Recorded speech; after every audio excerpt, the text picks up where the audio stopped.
Hello, everyone, and welcome to another episode of Hotline League. It is a very, very special episode because not only are we headed into playoffs, but we have a very special guest joining us here. But before I introduce him, my constant co-host, Mark Zerman, is here. How's it going, Mark? Good. Sorry, I'm a little distracted because I'm trying to zeet right now. You're trying to put up the live zeet. Is that how it's pronounced? I don't know. What else would it be? Sheet? Sheet? Yeah, it could be sheet. If you're Chinese, that would be a sheet. I'm trying to sheet right now. Trying to rip off a big sheet. Is it because X and Z, are they really the same sound? Well, I don't know. If it was spelled Z-E-T, how would you pronounce it differently? You know? Right, but I'm asking you, what would you call it if it's not Z? Sheet. What'd you say? Sheet. With the SH? Well, that's what I said. If you're Chinese, yeah, but that's more of a Chinese sound than a. I assume if you're like xylophone or anything. We've been getting a lot of people asking us to make a Patreon so that Mark and I can do another show where we talk just like about bullshit just like this. And I gotta say, I think you guys are crazy. You want more of this? I almost hijacked the entire dive with talk about fantasy books and movies and stuff. Really? Ooh. Yeah, I almost did it over there too, accidentally. Well, honestly, the LCS might need a Patreon soon, so maybe you could do that with. Maybe we could create a combined TGI LCS Patreon. I said we would do an off-season episode where we talk about these sorts of things because some motherfucker won't do Hotline Life with me, and he also is echoing again. Okay, whenever I'm starting the show, and the Twitch chat is like, "Yo, audio's fine," it wasn't echoing, and then the show starts. And then everybody goes, echo, echo, echo. I don't know what to do. Maybe you start yelling. Maybe you're yelling or something. I don't know. Whatever. Anyway, the point is, wouldn't it be great if we did a Patreon or a Kickstarter for the LCS? It's like, hey, everyone, you get weekdays back if we hit $50,000 a month. Or weekends back. Who's the money going to? Well, that's what everybody's been asking for a while. Anyway, Cubby is here. Cubby, how you doing? Welcome to the show. Is this your first time? It might be. Is it Hotline League or Hotline Life? It's Hotline League. Okay, and I'm actually not sure. It's been kind of a whirlwind of doing random podcast appearances. Oh yeah, nice though. Yes. Well. You're in high demand. Everybody's realized you're a good podcast co-host, and Mark was telling me he was going to be really sleepy today. Mark, why are you so sleepy? What happened? You said you're so tired. I didn't sleep enough, as one tends to do to cause sleepiness. Why did you not sleep enough? What kept you up? Thinking about life? Yeah, big deep thoughts. No, as you know, Ashley is nocturnal now, and I just stayed up too late hanging. Oh, okay. And then the dive call time is now 9. Unbelievable. The earliest I have to get up on any day, so it's absolutely brutal out there. Believable. All right, let's get to the show. But first, thank you to Alienware for sponsoring the show. It's great to have them as a partner. We'll talk about them more later. And the second unofficial sponsor is my YouTube channel's membership program, where you can go become a member of the YouTube channel and you can go watch. I think there's like 5 interviews up right now that haven't been released yet. It's like $2.99, and you get to watch all the interviews as they go up, and instead of waiting till I have to release them at a algorithmically opportune time per YouTube's algorithm, which is a arcane science that we don't know. Anyway, right now there's a River interview, a Kelsey interview, a Dokla interview, a Jan interview, and a Busio interview that are not live as I record this, and you could go get that for $2.99 on the YouTube channel. Anyway, we also have a scam train going, but it's going to crash in about 10 seconds unless somebody subs. What happened this past week? We got the last week of LCS, the last week of LCS summer finals, or summer before we go into the playoffs and finals. It's been You're struggling, man. I know. I'm tired. I stayed up too late because you and Ashley were up, and because you were playing Magic the Gathering. Got it? No. Actually, I did stay up playing Magic the Gathering, but that's not one. Yeah. That's true every night. So it's like, wow, how'd I guess that one? Yeah, I've been streaming a lot lately, actually. I heard you I've seen that. crowdsourced. You crowdsourced your All Pro vote, but in the middle of it, you couldn't go straight through. You had to take a break to draft Magic. I did not draft. First off, Raz was not even like paying attention. So whatever he said to you today. But you stopped in the middle to do something Magic related. What did you do? So when I'm not streaming the show, I do something where subs that I earn during those times I will open packs for. And so I was like, all right, I did it in 3 phases where I added players to pools for each of the sections of the vote. And then I opened packs. And then after that, I cut down to 3. And then I opened some packs. And then I ranked the 3. We can talk about it because people were pretty happy about my votes because I didn't crowdsource, actually.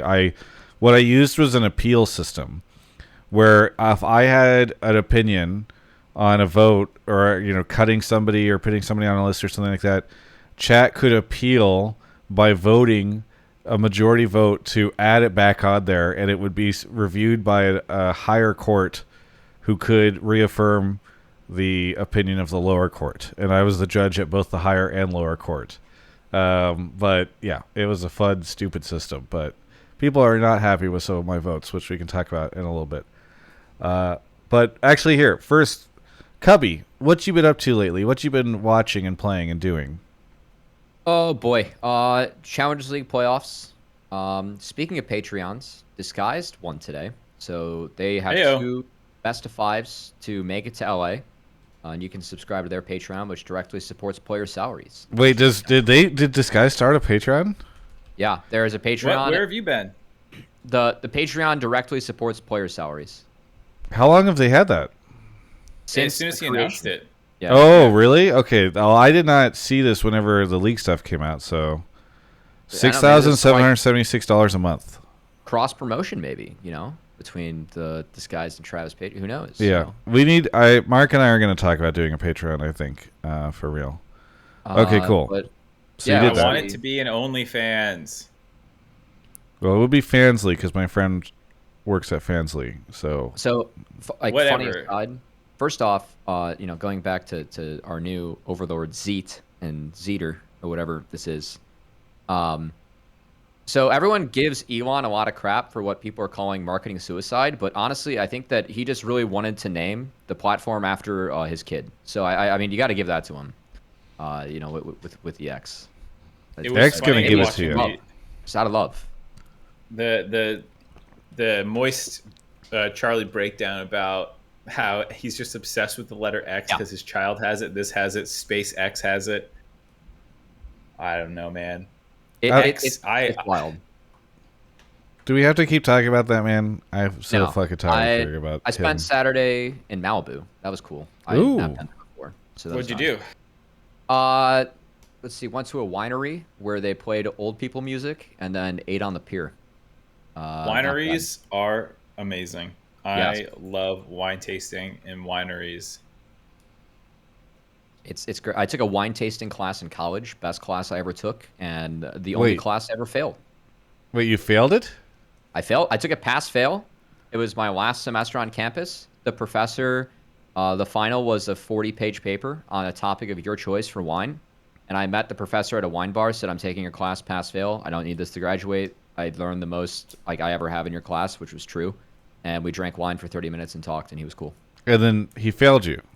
Yeah. Why? I didn't do the final. Or you didn't do I didn't do the paper. I was like, hey, I was like going to San Fran for my last semester. I was like, I'm not doing this. So That's pretty sick. I wish I had taken a wine. Like, I feel like I would have been interested awesome. in learning, yeah, no, it was. I learned so much in that class. It was really fun. Yeah. Yeah. All right. By the way, we're up to level 4 of the scam train. Thank you, everybody who's subbing right now. I'm gifting subs. Somebody gifted to Raz. That's crazy. All right. Mark, how about you? What have you been watching and doing lately? Barbenheimer for us is tomorrow. We're going to do Barbenheimer, Barbie, or Oppenheimer first, then Barbie. Yeah, that's my exciting. Sunday. Oh, so you've seen both already? No. Like this upcoming Sunday. Yeah. So I got to gotta do that.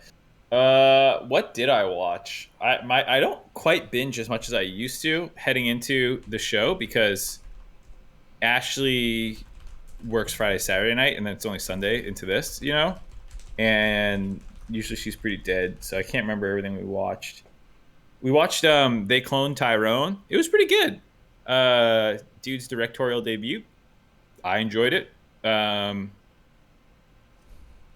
think it could have been. I don't know. It's like I like that they took human elements. It could have been funnier. Could have been a little more serious. I don't know. It was good though. And I definitely watched other stuff. I just can't remember them right now. I watched Across the Spider-Verse or Into the Spider. Or you didn't? You hadn't seen that yet? No, I put it off a long time. Wow. Did I not update this last week? No. About how I missed sequels? No, you did not talk about this. Maybe this was a dive thing. You can't keep it straight anymore. No, it's because it's too long now from like when I binge things to this show. But yeah, I knew that it was the middle movie in a trilogy because that had kind of gotten spoiled for me. But I actually think that helped set my expectations a lot, and it reminded me how much I like middle movies when done correctly, because now there is so much shit to solve in the third movie. It was a satisfying movie in its own right, and then you can also just go bigger in scope when not everything needs to get solved movie to movie. And like it feels better to me than like the Marvel slow build with like one scene at the end of like 15 movies and then like maybe something happens all in one movie, but then it also gets resolved kind of in that one movie. I really just like, we need to get a trilogy. Actually do our Patreon podcast because I was so pissed at the end of Spider-Verse 2. I'm not going to give spoilers, but other than the fact that like they didn't finish the film. It's the same issue with Dune.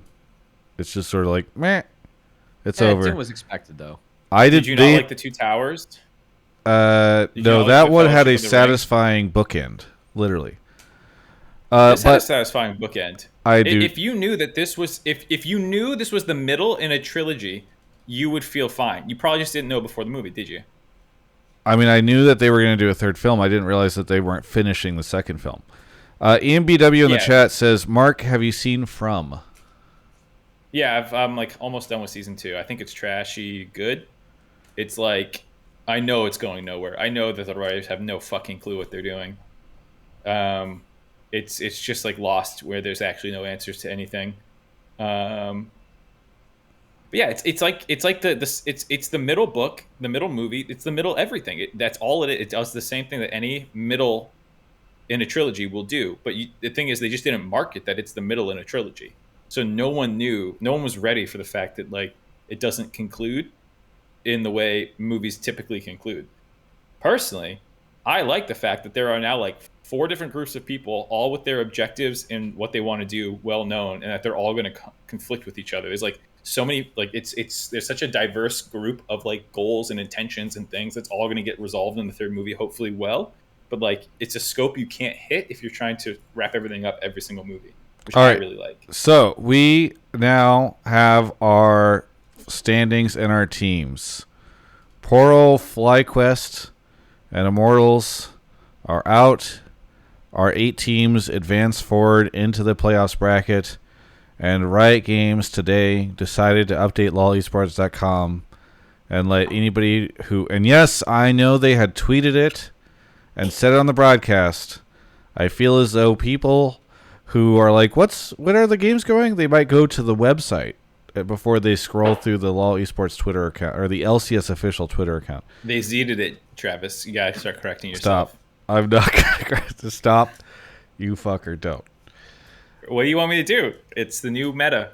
It's 2023. It's not the new meta. Meta is defined by the user base. This is not something being defined by the user base. Well, Meta has made threads. We got TSM EG on Thursday. You are tired because you're just all over the place today. We got TSM EG on Thursday. We got NRG TL on Friday. And then nothing else until Thursday of the following week. I'm going to be, I think, missing the 6th or something because I'm going to a Portugal Demand concert. Anyway. Did you say who? There? Oh, yeah. By the way, I was at Comic-Con this past weekend. Thanks to everybody who came up and said hi to me. Also, I met Gavin Verhey, which was pretty cool. So that's the big stuff that's happened. Any other big news? Obviously, like playoffs coming up, and I'm sure we can do some All-pro sort voting. of Oh yeah, All Pro, which we had discussed FlyQuest previously. is dead. Biggest flop in LCS history, most likely. Should I expose my All Pro votes here since I streamed them already? And then May we as can well. We take talked calls on about the it. Dive. Yeah. Yeah. Did you get votes, Cubby? I don't know if you did or didn't. I did not. I only got 2 games. Sag. That's fine. It's yeah. Oh, by the way, best of luck to my good pal Peter Pang, who is in the hospital or was in the hospital with internal bleeding. I was texting him a little bit. Yep. JoJo and Revenge got hit by a car. Yeah, I know. By the way, we're headed to playoffs, and people are starting to get. I wanted to be polite, but it sounds like everybody's safe and Peter's in good spirits and stuff like that. So I'll say here, like, when we get into playoffs and shit starts getting fierce. It's like football season, you know. We got people getting sidelined here. Yeah, I still got hit by a car. They were also in a car, but it's just saying it as they got hit by a car is even funnier sounding. Yeah, they were driving, got T-boned or something. But so I don't know if this is known or not, but last year Jenkins was biking to a academy match, and he got hit by a Lamborghini, like while he was biking. On the Lamborghini? No, like he was on a bike and he got hit by a Lambo. Yeah, while he was biking. Yes. Wow. Is he okay? He played the next day. But yeah, that was feels like that's when you get insurance or something involved, because like if there's a Lambo, like you got money to milk out of that situation. That's true. Sir, my femur is broken if I don't have $10,000 in my pocket right now. All right. Anyway, let's there's too many jokes about North American players and Lambos in here somewhere. All right. Fucking LA lifestyle. Yeah. Not anymore. All right. So I'm just here. I'm going to read off. Should I just, Mark, you want me to read off my votes? You could both live react. All right. Okay. Top. I'm going to go from bottom to, or I'll go first to third. First, second, third, yeah. Licorice, Fudge, Revenge. This one got some heat from people. No Summit? Is that what they were mad about? Yeah. River, Blaber, Piosic. And that one got a lot of heat.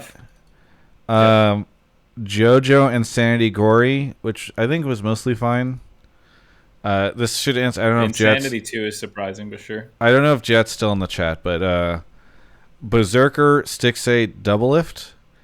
That answers his question. A little grief again, but go for it. People unhappy about the third vote. Shocking. Huhi, Zven, Travis knows where his bread is buttered. That bread has not been buttered from that direction in a long time. Huhi, Zven, and Core. And then MVP votes are River, Jojo, Blaber, much to many people's chagrin. Wow. Coaching staff, EG, Golden Guardians, TSM. Most improved, Licorice, Tactical, Piosic.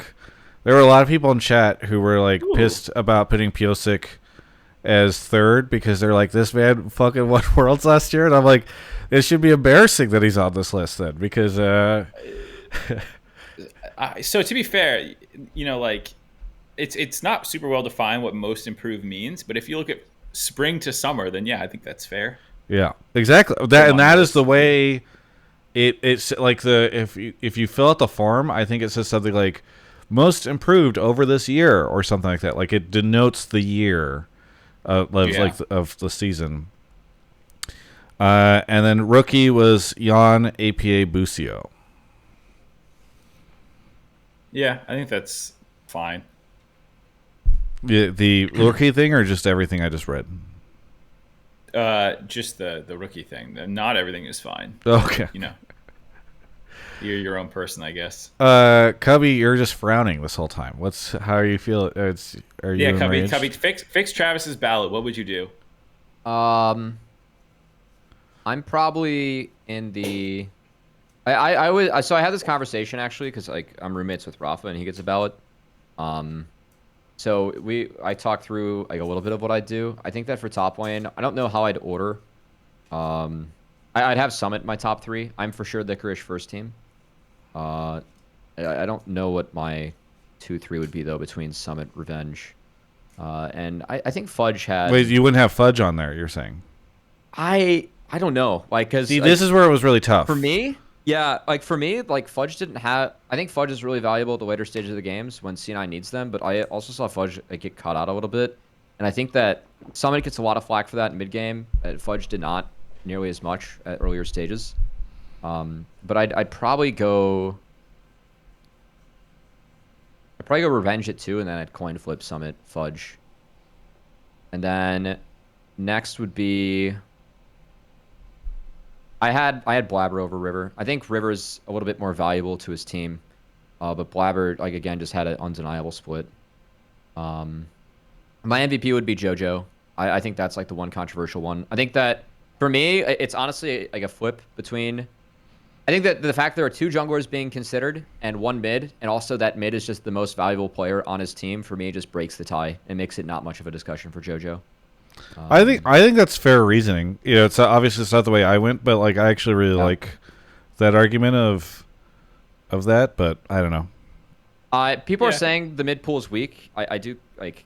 I don't disagree with that, but also like JoJo put everyone in the body bag, so that's you got to give him that. So my reasoning on putting JoJo second was that he had a couple of rougher weeks, right? Like I think if. What was it, like the 3rd week or something like that, where he was tweeting, like, just give me MVP already? Like, I think he was looking obviously pretty good, and then I think he kind of brought it back in the 6th week or whatever, but I think that the gap, he had not been able to maintain that level. I agree. I think that the biggest compliment I can almost give JoJo is you would have never imagined that Shaden was a sub-jungler for EG, how they played in that last week. I think that those guys actually played pretty well.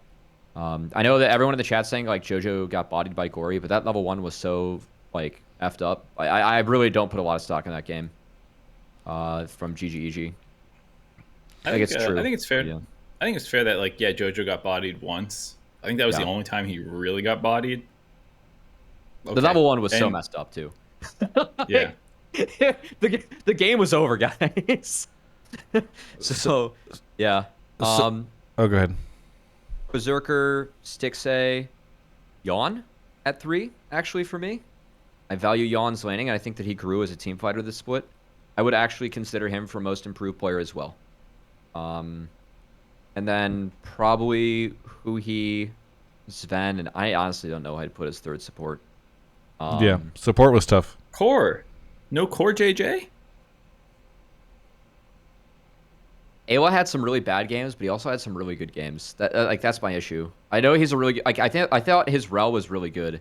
I know that might surprise some people. I'm bringing up Ayla, but I think Ayla was actually really slept on this split.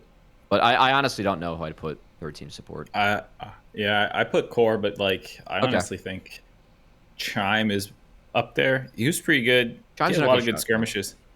His laning is sometimes a little sus with like trading patterns and stuff, but I feel like his playmaking was really good this split. Yeah.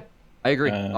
Mid was easiest for me. That was JoJo, Gory, and then honestly, it was close between Insanity and Palafox, but Palafox's 1st round robin was like really bad, and the 2nd round robin was really good. So I gave it to Insanity based on that.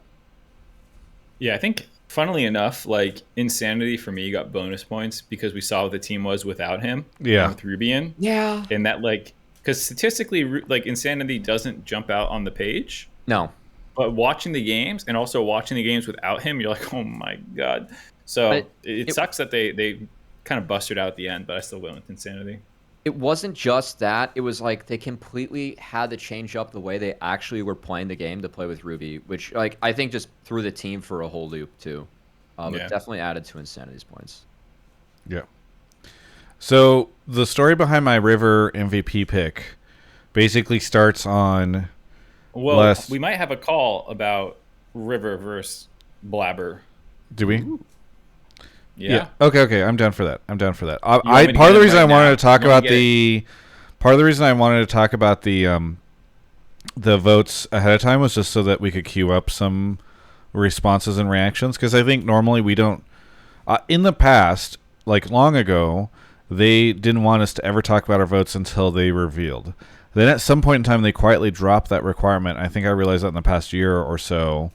And then now I'm just like, okay, fine, YOLO, we'll make content about it. And so I think that now I was like, oh, this is a kind of a cool thing. If we're talking about it now, then people can come on and like argue with us, or we don't have to do the whole beat around the bush on like, oh, well, what did I vote for? Blah. So I figured that would be kind of a cool way to do the show. So regardless, I think we should be ready to get into calls. Mark, are you ready? Yeah, I'm ready. You want me to get the MVP call first, or just normal? I think whatever you want is fine. Pacemaker in the chat says that my mic is peaking like mad, brother, but everybody else in the chat has told me my audio is fine, so please let me know how we're feeling about stuff audio-wise. Z Warden says, brutally boring show tonight. I don't really... We're arguing about PogChamp. MVP and All-Pro and stuff. I don't know what you want from us. Off Mark goes. Thank you to... Wow, we got a lot of subs. Holy shit. Thank you to Gengariffith for 3 years. Bernie's Left Nut for 1 year. Schleppard, Urikarn, Ciantiel, Wrath of Khan, Warden Winter, Bjornson, Evil Trenton gifted a sub. Danny Grimm, Mr. Big Nonsense gifted. Looter Joe. And we got our first caller of the night here, Warpenguin. Warpenguin, where are you calling from? Cedar Rapids, Iowa. Cedar Rapids, Iowa. What do you want to talk about on the show? I wanted to talk about how Immortals should be kicked out of the LCS. Oh, here it is. Okay. Wait, were you the one that was saying, like, I got a message last week, I think, that was like, oh, Mark doesn't let me on. I keep, like, trying to get on the show, and I have this take about Immortals. Was that you? No, I've been on like 3 times now. Well, whoever that is going to be really pissed whenever they hear your call. Anyway, so why don't you go ahead and explain? All right, so I wrote down a few points here. So first of all, Immortals has been here for, I believe it was 8 splits if I counted right, and they managed to finish 9th or 10th in 5 of the 8, which does violate a rule that means Riot can kick them out. I don't think they will, but I think they should, obviously. Immortals, first of all, has no fans. Just none. I don't think I've ever encountered an Immortals fan anywhere. Whoa. We at one point, to be clear, we did at one point have an Immortals fan who called into the show a couple times. I haven't checked in on if he's alive or doing okay. No, he's probably or what's dead. going on. Okay. All right. Okay. So then my second point here is that their best finish ever is 7th place twice in 2001. Every other time has been 8th or 9th, I believe. I need to remember what their first ever split was now that I think about it. Or 9th or 10th, excuse me. And then also, correct me if this story's not real, but I do also remember hearing a story about Niles turning down a starting spot on Immortals to play in C9 Academy instead. So if that's true, then yikes. No one wants to play there are there. a lot more instances where that's true, I'll tell you that. Oh boy. Yeah, that's not a singular occurrence. Okay. And they also, I don't remember the last time I've seen any content out of them, but that's kind of an LCS-wide problem, not just Immortals, so... I can go look at their YouTube channel. Okay, so you're basically just saying they suck across the board. Pretty much. Like, do they really add anything to the league? Like, at all? Okay, I'm looking at Immortals GG. Their last upload was a month ago, and it has 231 views. And it does not feature, from what I can tell. It's one of their streamers, a very nice woman who I've met before named You Jelly. So it's not really about LCS, but they did 2+ months ago. They did something called Day in the Life of Balulu. So yeah, their channel's not doing too hot, but they have created some LCS content this year, so it's not like they haven't done any. I obviously have a strong opinion on this, but maybe we let somebody else start off. Cubby, what do you think? I think you'll be more measured.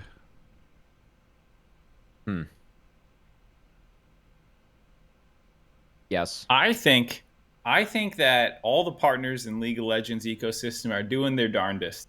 You know?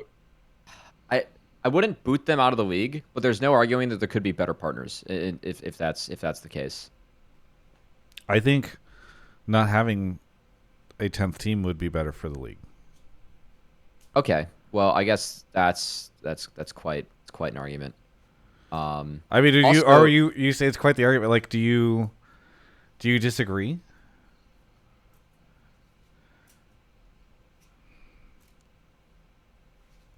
Big it's cipher really Cubby. it feels like the ecosystem already went from 20 teams to 13 teams, coming from my perspective. Yeah. Uh, Now I think that where like I would put value and I mean going down like you can't have a 9-team league, so you have to be 8 first off. Second off, I Why? think there are. When have you ever heard of a 9-team league? What have you ever heard about esports? What?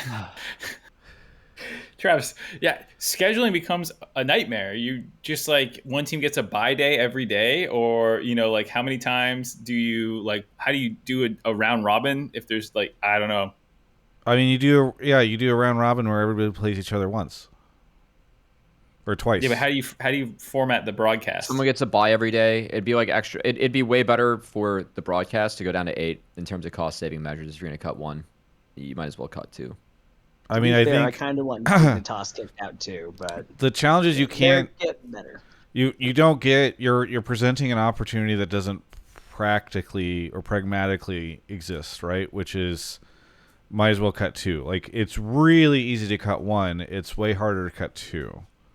That's true, but also let's think of the alternative. You're going to bring up cutting teams. I mean, what if we have Sentinels and Disguise say they want to be a part of League of Legends, and these spots are available? Wouldn't you want to have bigger brands hop on in, and that can actually bolster the league? I believe there are multiple teams that are available for purchase at this time, Cubby, and they are more than welcome to go after them. Yeah. So if that's the case, I mean, I think that it's just the argument of is Immortals a strong partner in the league? To that, I would say no. But the real question is can we bring a better partner in even if they get kicked? And also what happens if they get kicked money wise? I don't know. I think that there are stronger partners, and I think that the future of the LCS is going to be content creators that run teams. I think that this is going to be actually bring life back to the LCS. I don't think that it is going to be. I think straying away from orgs, I think LCS would be more exciting if we had people disguised in the league, or you had teams where content creators went up against each other. I don't think that this. I sadly think that for NA, this is actually the future, and where NA League of Legends can be saved is you just bring in content creators that can actually make a lot of money off doing this. I think At least save cost. So is your suggestion they give the slot to DSG or something like that for free? Moist, not for free. I don't know how the hell it would work, but yeah, I think that finding some sort of deal to get in an org like that that's where I would be all right, I'm in. It's whatever kind of partners you can bring in. So, I mean, in terms of speaking pragmatically, I don't think there's realistically a chance for 9 or 8. If you go to 9, there's just a swell of headaches around everything else to do with the league. I don't think it's as bad as you guys think it is. I think it's pretty annoying to deal with a lot of scheduling things. Okay, hang on. So maybe I'm being stupid here. I will admit that. But hey, couldn't you do? Hey, we do 4 games on Thursday, 5 games on Saturday, or sorry, on Friday. One team gets a bye each week. Is it really that crazy to give these guys 1 game 1 week, twice a split? Isn't that how it works out? It would kind of work out like that. I would have to double check to make sure it would work exactly like that. But you also would be losing out on a broadcast involving all your most popular teams then every single week. So, is that worth losing an Immortal spot? Because then, yeah, you remove one of the less popular teams, but then you just don't have C9 playing 1 day a week or something. I don't know. There's also redistributing whatever contracts they have with regards to revenue sharing, because I assume those are all formulated as a 10-team league. Yeah, but that, I mean, if- that's easy. Then you just split it 9 ways instead. Yeah, I mean, they would all be happy to take a 9-way split instead of a 10-way split. That I don't think that there are enough resources around for 10 teams. I think 8 would obviously be better, maybe even 6 at this point.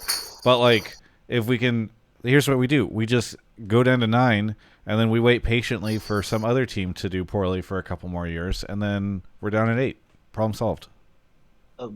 Actually, we wouldn't necessarily have to kick anyone else either because TSM is leaving. So kick Immortals, TSM's gone. Boom, there's our 8. Okay, but Someone's buying who TSM pays spot. for TS? Like, who you have to pay TSM out? True. Yeah, and even the Immortals thing, since this has never happened, and it's all theoretical. We don't really know what happens financially to the spot. Yeah. You know, like whatever this rule is about, one, it's just saying that if you do this poorly, Riot has means to look at you, not that you are gone, which I think people know. But 2, it doesn't say like, does Riot have to buy your spot back then, or facilitate a trade, or do you just get it yoinked out and you're out on 10 million, whatever your buy-in was? You know, like I assume there's like incentive reasons for Riot to not want to just spend 10 million to get rid of a team out of their ecosystem. There's bad optics behind that. Most likely, if you can't fill that spot, or even if you choose not to, it's like I think there's a bunch of reasons that Riot wouldn't want to do it beyond scheduling. Like when I say there's a lot of headaches, it's not all just like scheduling. I think there's a lot of reasons that Riot would be really hesitant to. Well, supposedly I'm interviewing Riot again in the next couple of weeks, so I will ask them then. Oh, that brings me that. back to what I was going to say about the John Needham thing about we're going to be better with our scheduling. You can bring that one up for the website again, since you love doing that. It's your bread and butter. Yeah. Yeah. I think it's not going to happen. You know, at the end of the day, if we want to be honest, like I don't think Riot's ever going to remove a partner unless they're shit not giving a fuck.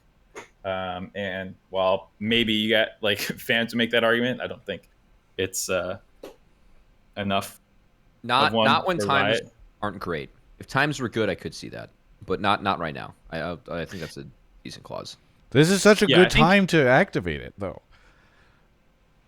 Get in at the dip. Is that what you're saying, Travis? I just mean, like, I don't know. I think there's a lot that Riot could do to try to have less teams in the league. And so I think now's a good time to, because here's the other thing is like teams. Okay, so just as a quick aside, did everybody hear what happened with Overwatch?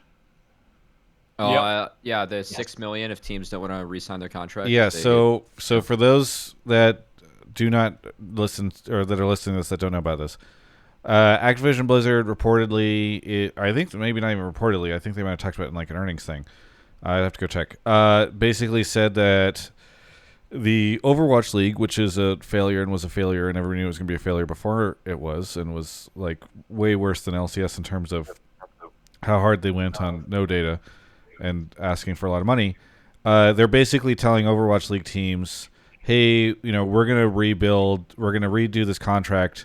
If you don't want to sign it, we'll pay you $6 million to get out. And I feel like almost every, if not every Overwatch team is going to take the $6 million and go. And for reference, that is like dramatically lower than what the buy-ins are. Now, they didn't pay out their full buy-in, or they never paid the full buy-ins to Blizzard in the first place because there were payments over time. It was like a layaway thing, like when you're at Kmart. And not everybody paid all in full. So we actually don't really know what that $6 million is versus how much they were paying in, whatever.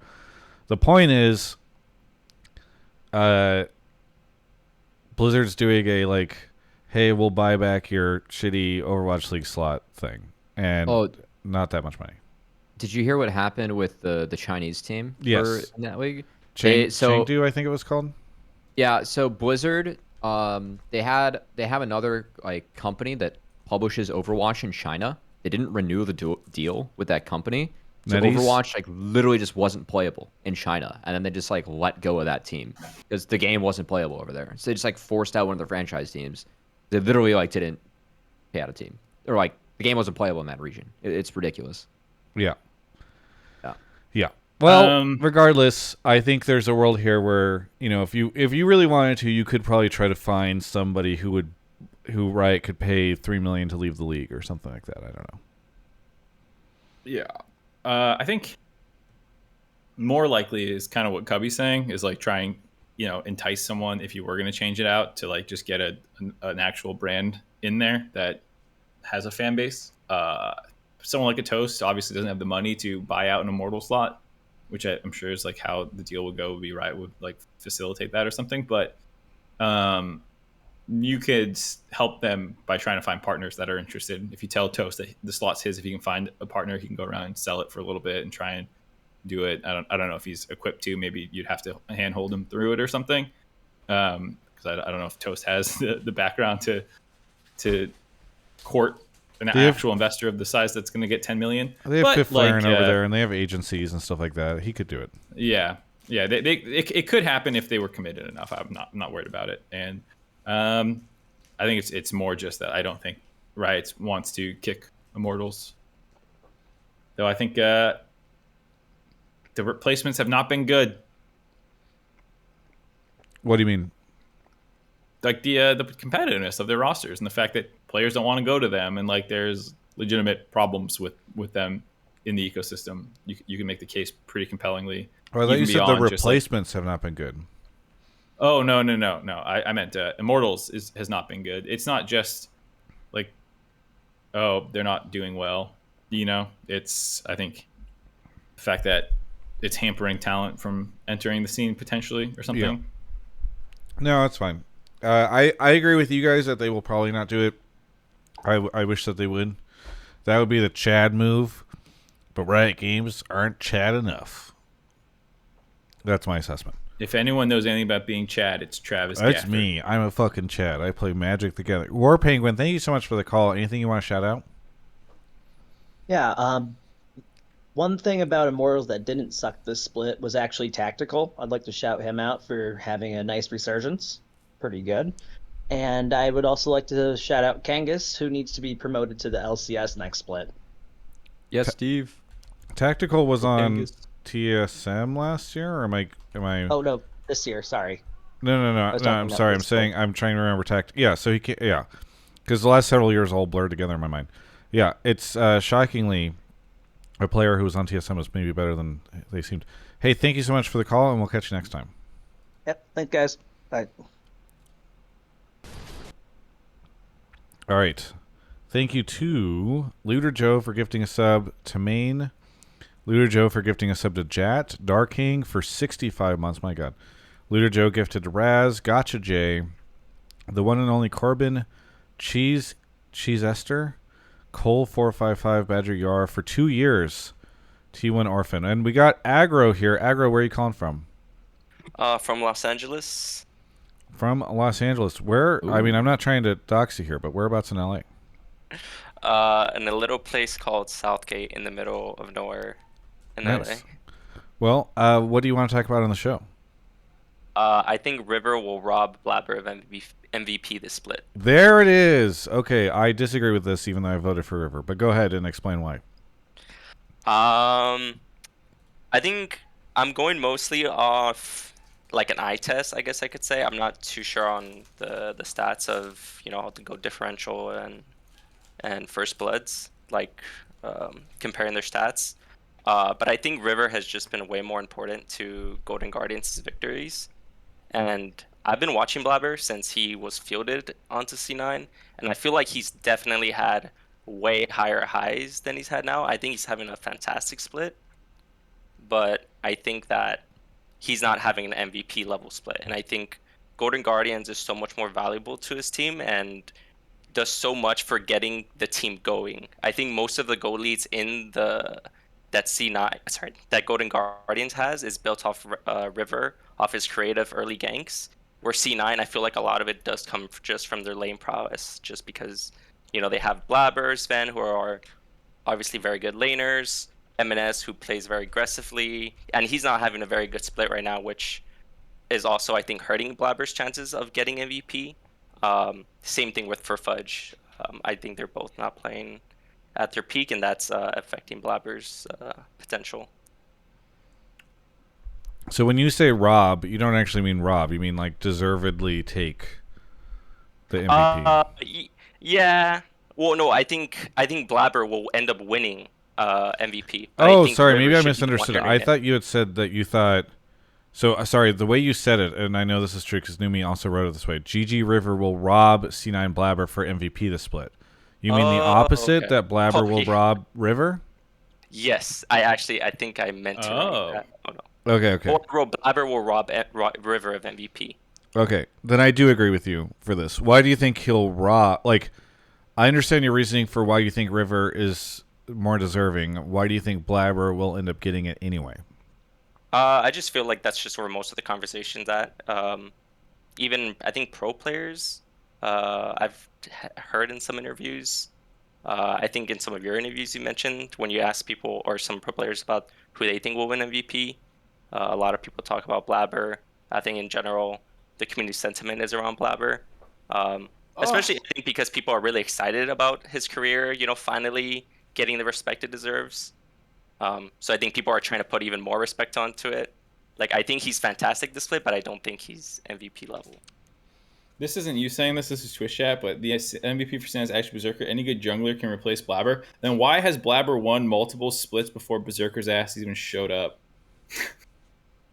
Why did he win multiple Bring out the Tim MVPs? Copy pasta. Yeah. Oh my God, guys! Like you don't have to believe Blabber's your personal Jesus Christ the way I do, but to say some of the things you say and be that wrong is just like you are shooting your league knowledge in the chest with a shotgun blast when you say stuff like that. Like, oh my God. I think there's a fair case to make for River. I personally don't subscribe to it. You know, they're both very proactive in the early game, and River plays around his lanes a lot more and sets them up. Blabber plays more selfishly. It's two different styles. You know, River will camp a jungle or a lane. Blabber is more efficiency focused. He won't do that. Both of these have done well at different points in time, at different metas throughout the world. MLXG is like the extreme example of turbo camping. You have like different varieties, and it's fine. But to insinuate that Blabber's not insane is just like, what the fuck? It's insane. This dude absolutely shits on everyone with his pathing. He gets so far ahead every single game in farm while still always being highest in kills and assists at 14. And people are like, oh, it's just because his laners are good or something. And it's like, really? Yeah, Fudge and Eminez were fucking cracked this split, guys, huh? Really? That's a No good offense point. to Fudge and Eminez, but like, Yeah. what lanes did they win on their own? I don't remember them like piss smurfing on their opponents. Gory and Nikrush were better laners. And I do think that Yes. part of that is how Golden Guardians plays. Like, Hui was very much leaving Stixay to his own device. And Stixay, I think, deserves a lot of credit and definitely deserves any all-pro votes that he gets. Because he got so little resources in terms of how GG played the map, but did so much with them later in the game. Which I thought was actually a big part of GG's success. But I will give Blabber credit, too. Like, the one knock that I had on Blabber in the past was, I will never forget that MSI tournament where the meta changed. It was Rumble Morgana, and he was not able to adapt. Like, he really struggled in that tournament. I can't remember the last time that Blabber's looked bad in the meta. And it felt like that was the one knock that we had on Blabber early in his career. It was like, hey, this guy is going to play up. He's going to, like, beat you with pathing, but also when he takes a fight, he wins. And if you aren't able to have a jungler where you can take a fight and it can be winning, like that's when the one time that Blabber looked like there was a weakness or he looked bad. Blabber, like, I feel like he's evolved to be a much more meta-proof player, and that I feel like seeing how he has still improved while he has been at the top the entire time has been really good to see from Blabber. So I mean, yeah. there's a reason that C9 has been the most dominant team of the last 5 years, and it happens to start when Blabber became their jungler. Has anyone not seen this? And his whole point about Blabber winning MVP before Berserker showed up.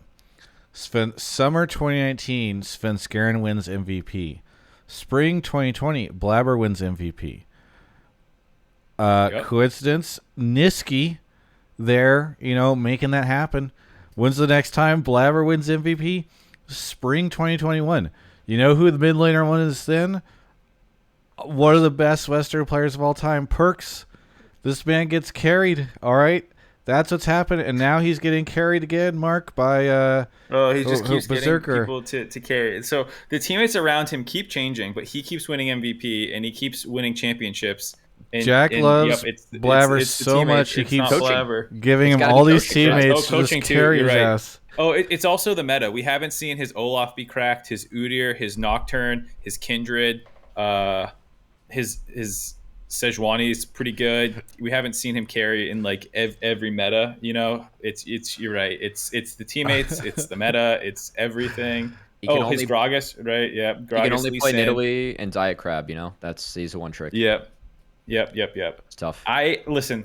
I get the people again who think River had a better split, but they just like it's insane to think that Blaber's not like borderline the best player in the LCS. You know, like you people, and don't get me wrong, Berserker's really, really good. But people are like, "Oh yeah, what about the games they lost?" I'm like, "Yeah, Berserker got fucking trounced in bot lane again in that EG game and stuff." How many times did you see another team pick like Kindred Milio and just be like, "All right, it's over"? I think the only time that C9 lost was when they decided to port into like a 4v5 against TL and then got sigsed.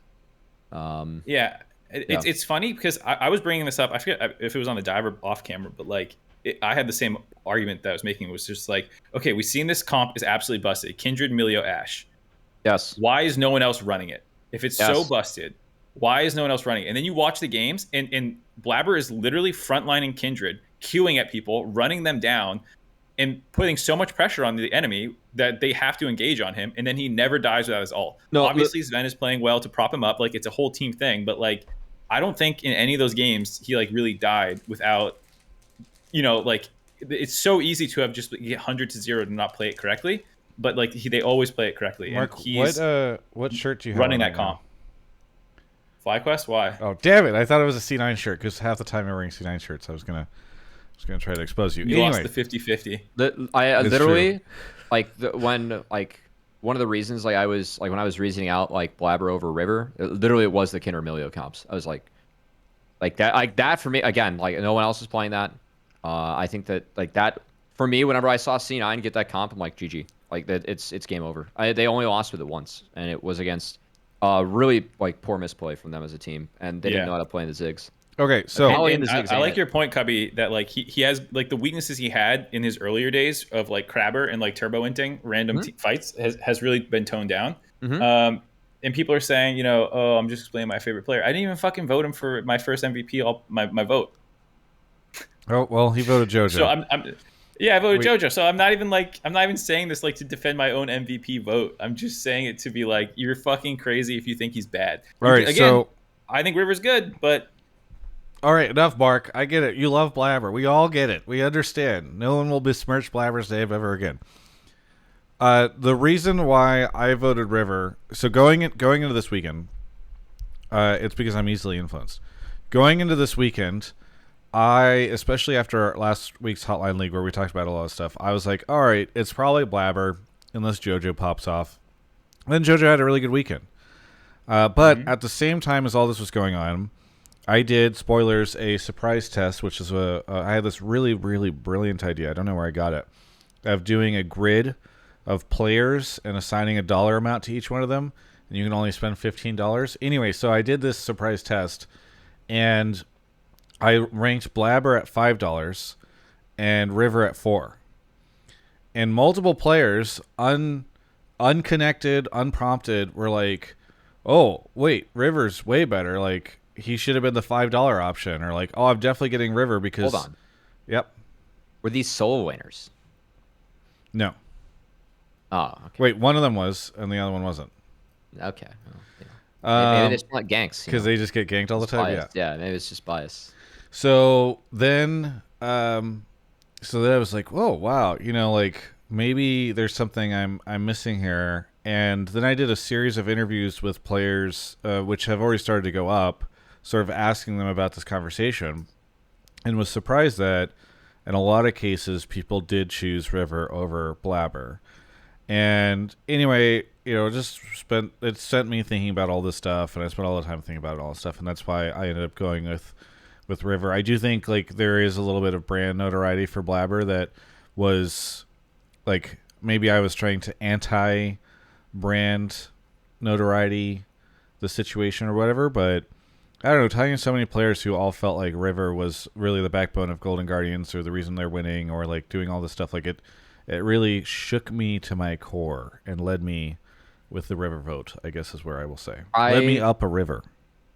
I think that from what I've seen this split, there are more games where River is able to break the game and much earlier on. For me, it's like Blaber plays the script or what I would expect for a game and wins because he's better. Whereas I think that River, when he throws curveballs, like he has actually done a really good job of making sure that like those are the moments where he's going to win. And I think that both are impressive in different ways, and I've really value both. But I think that from a pro player perspective, I think that that's one area where I can see like a lot of them like really crediting River for that because he plays the game in a very creative way, and oftentimes get beat by it. So, yeah. See, like Ark and sorry, never mind. Ark was the person that was arguing with Mark about this stuff earlier. All right, yeah, I don't know. I think it'll be interesting. I do agree that like even though like had I been more political and smart, I would have just voted Blaber because I do think Blaber is going to end up winning. I think a bunch of people are going to get angry that River got some votes from people, and they're going to be like they were trolling, and then I'll be part of that, and life will just suck, you know, as it often is. But I do think that River, like, it's a bit of the Golden Guardians conundrum. I'm not saying Mark is doing this, but I think for a lot of people, it's the Golden Guardians thing where like people forget you exist if you're on Golden Guardians. Because it's just not like the name brand team that Cloud9 is. And so I do wonder how many people are going to...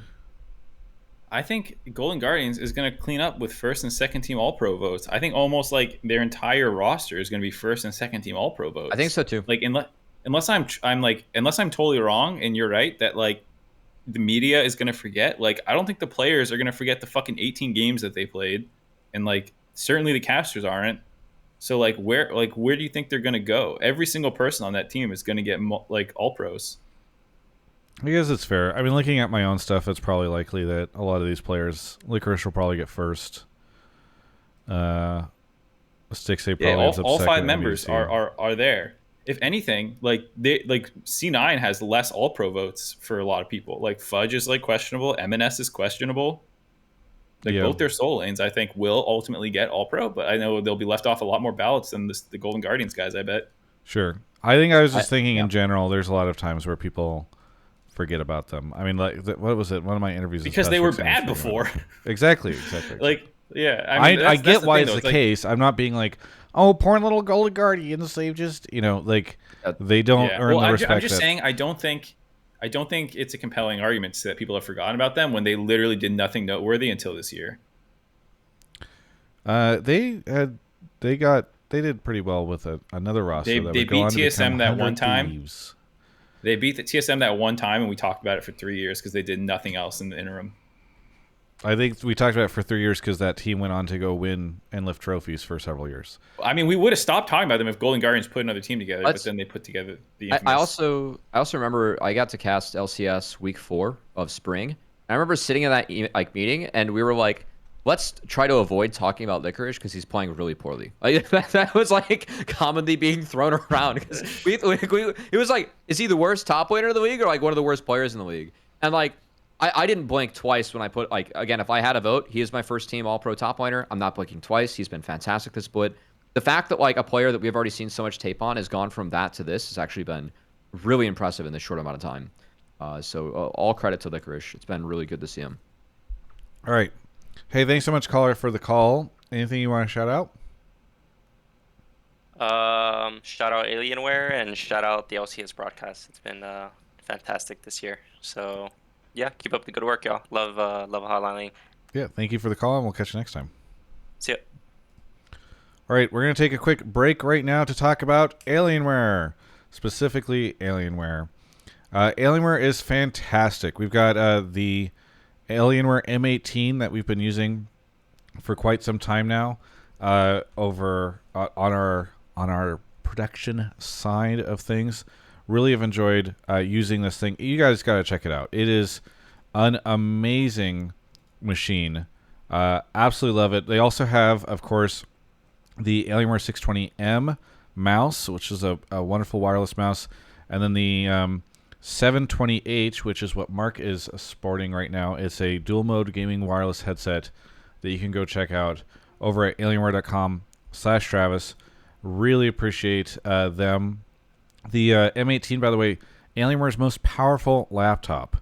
It's got 13th gen Intel Core processors, an NVIDIA GeForce RTX 40 series graphics card in it, and it's got enhanced Alienware Cryotech for improved cooling and airflow. I really appreciate you whenever all you guys shout out Alienware. It really does mean a lot. We do cut those clips out and show those to Alienware just to see that, show them like, hey, our audience is appreciative of what you guys do. So thank you to Alienware. Yeah, it doesn't have Core JJ, but Core JJ is sponsored by Alienware, so I guess that works out that way. Anyway, thanks everybody for supporting Alienware, and thanks Alienware for supporting us here on Hotline League. Go check them out. Alienware.com/Travis. Purchasing through that link is very helpful, so please do so the next time you're purchasing an Alienware product. Mark is off to grab the next caller. Thank you to Morning Starts, Numi Goes Rars, Danny Grimm, who gifted 5 community subs. That's very generous of you, Danny. Don't know if you're still here. I know sometimes you have to run off, but really do appreciate you gifting those subs. Jobadiah and Baka Player for the subs. We got Khan here. Khan, the most infamous Reddit poster on our League of Legends. Khan, where are you calling from? Boise, Idaho. Boise, Idaho. What do you want to talk about on the show? I'm going to be talking about something that even Mark pointed out yesterday on Twitter. There was a thread that was up but eventually got taken down, but about people kind of making a lot about the LCS average viewership at the end of the regular split. And my take is I think people are taking a little bit too much out of it right now compared to like last year's split. And that's because we have 12 days of playoffs coming. That will definitely bring the average up quite a bit. And with also going to be able to settle potentially this weekend versus weekday debate with 2 of the 4 weeks of playoffs having both weekday and weekends like back to back against each other, and we can actually see, are people going to be watching the weekend versus weekdays more? I know I'm somebody who believes more in weekends, but I can't deny when I see people complaining about Wednesday, I see that like we've had 100,000 plus viewers for a game to split on a Wednesday. But I think we should wait until playoffs are over before we start critiquing this average viewership for the LCS in summer. I'm sad I missed this Reddit thread. I think I was driving back from San Diego at the time, but you said it was up for a little bit and then it got removed? Yes. I think I got it nuked because I tweeted about it saying that like, hey, this is inaccurate, and I posted in the threads about it. But yeah, it was a burgeoning conversation. It was flying up the Reddits before my Riot censorship kicked in and I got it deleted. Oh, classic. Oh yeah, it's deleted and now I can't read even the text of it because I guess it's inaccurate. The title was LCS 2023 Summer Regular Season ends with an average of 68K viewers. That is a 40% drop from 2023 Spring and a 50% drop from 2022 Summer. And the problem is, again, that that it was comparing after you include playoffs. And then someone asked him, hey, is this including playoffs? And then he replied saying, or I said they replied saying, yep, just double checked it. No playoffs included. And then I replied like, what the fuck are you talking about? If you look at the first most popular match from all these other ones that you're looking at, they all include the finals. So it was just, I have no problem with people questioning and using data and these kinds of things. I just don't like data being used incorrectly. I really don't care what conclusions you draw.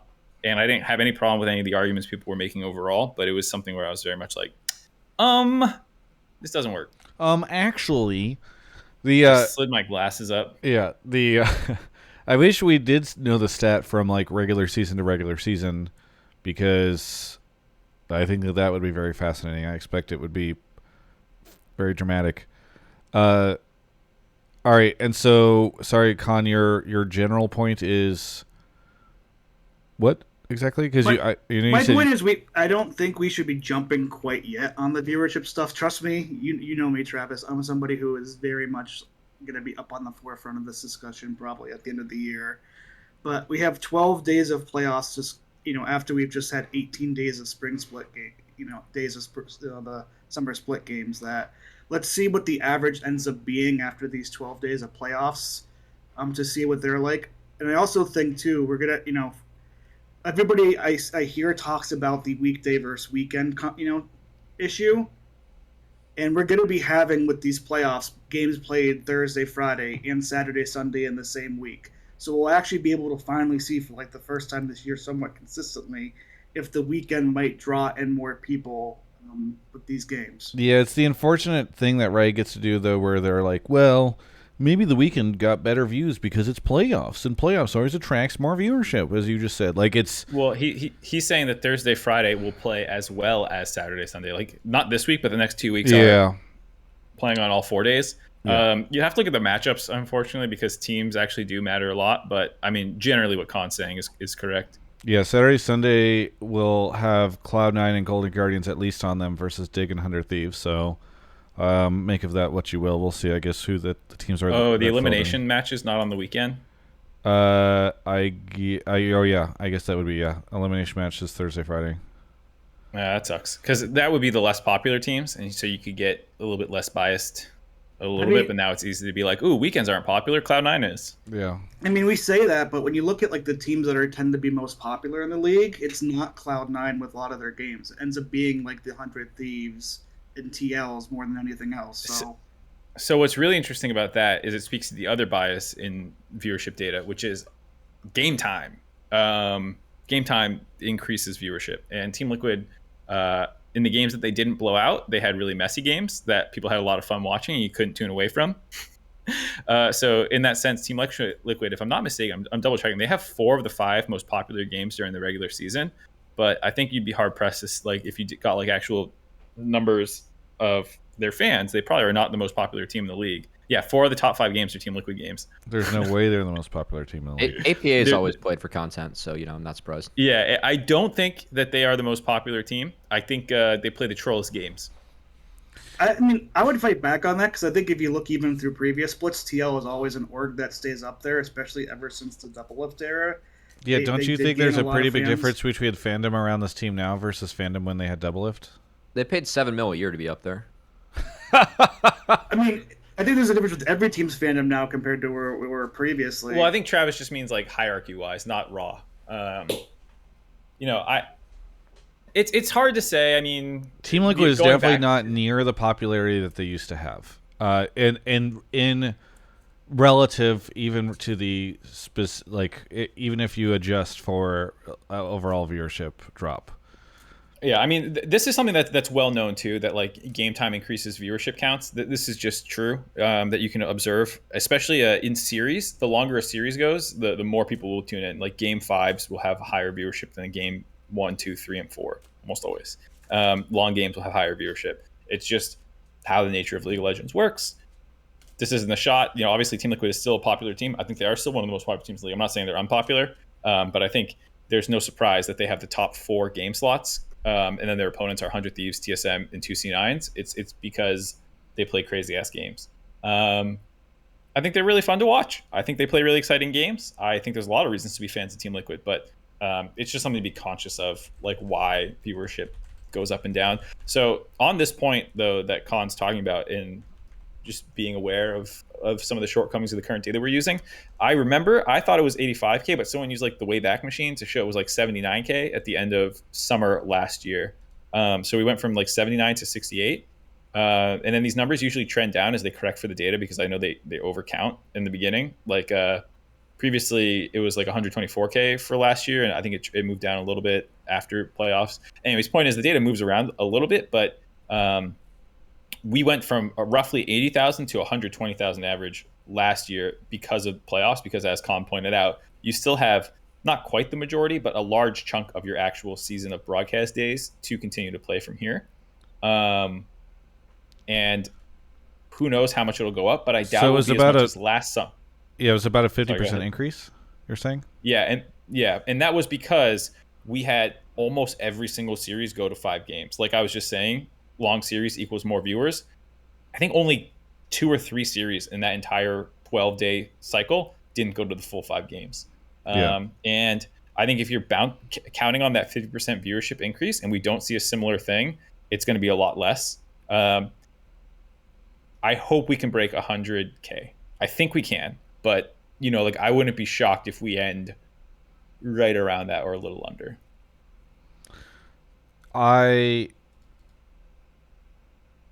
I disagree with your call, Khan. I think that in terms of because the premise is it's too early to be concerned about viewership. Unless something crazy happens where we have another miracle run like what happened with EG. Or no, it's EG Spring.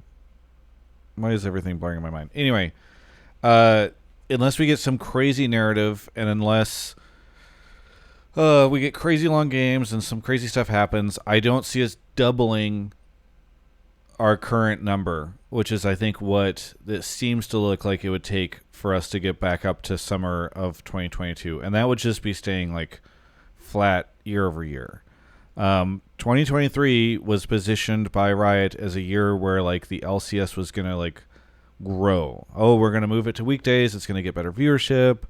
Oh, you know, we're making these changes. It's going to get better viewership. We're doing all these things to make the broadcast get better, blah, blah, blah. I would be shocked if viewership ends up higher or even equal to last year. And it was positioned that way. Did you ever really believe that? Going from weekends to weekdays? No. Of course exactly. not. But like, yeah, exactly. Here's the thing. In I don't know, like a week or so, supposedly I'm interviewing John and Nas, and like I get to ask them about this stuff, right? Like in the last interview I did with John, he said, "Watch us," and I've watched the broadcast and I've watched the numbers, and I don't feel like, you know, like I know we've gone back and forth on this on the show a ton, and I know that I don't know, it feels like the majority of people who watch the show do not believe that Riot is being earnest or honest when they say that they want the LCS to succeed or that they want it to grow or that they're making changes and attempts or investments to do that. I believe that based off of both conversations I've had with them publicly in front of the camera and conversations I've had with various people behind the scenes. And just based off the fact that like they threw an after party for the LCS last week where it wasn't broadcast and they did this for like community, like there are ways where they are just blowing money if it truly is a product that they are sunsetting in ways that doesn't make any sense whatsoever. And so when I see that LCS viewership is still trending down, and I worry about what ticket sales look like for summer, especially after spring, for finals and all that stuff, like I think it is completely fine to be having these conversations now, especially because this is the time of year when Riot is making decisions around what the LCS looks like next year. And if right now they're sitting around thinking like, oh no, actually everything's fine, and we're all like, well, we'll wait and see, then I don't know if there will be enough time to make the changes that they need to put into place so that next year we don't continue to see these numbers slide. And the final thing I'll say too is like we can talk AMA and different things like that, but one of the other big problems is peak. From spring last year to spring this year, it went from 387 in 2022 spring, 387,000 to 271,000. So 100,000 fans disappeared. And that's just like raw interest at your most hype moment. These are both the finals games, peak viewership. Tracy in the so, chat. you know, like, oh, sorry. I was going to say like AMAs, you can debate scheduling and, you know, were the games a full 5-game series, and like that's true that you know, but both series were pretty quick. Like EG versus 100 Thieves was a 3-0, no, and GG versus C9 was a 4-game series this time, so like a lot of the comparisons hold up, and you're just down 100,000 fans. So like clearly, you know, these were both on weekends. It's not just the broadcast viewership, which is obviously bad, but like fans are leaving for some reason, and you need to ask that question too. And it might be because of the optics of the broadcast change and people not watching during the regular season and then not tuning up for the end, or feeling like Riot doesn't care, or whatever other problems are leading to just the raw number being down. Yeah, no, and I do agree with, I mean, trust me, when it comes to ends, I will definitely have, like, I have the negative opinion about how viewership was handled this year and stuff. I think for me, it was starting out with like, hey, let's wait a little bit to the end before we start like trying to torch everything, as much as I think people were going at it yesterday, and I've seen. The other things I'll add to this before I head out is, one, I personally been looking at the ticket finals as somebody who's going to see what the arena at the Prudential Center is going to be like. And I'll say, at least for Sunday so far, I haven't checked much on Saturday, but Sunday, I would say there's maybe 100 tickets left. Everything's pretty much sold. Yeah, out but they always do this options. where like there's only 100 tickets left, and then suddenly you refresh like 2 days later, and there's suddenly a lot more tickets. Like they open them up new in phases. seating. Yeah. Yeah.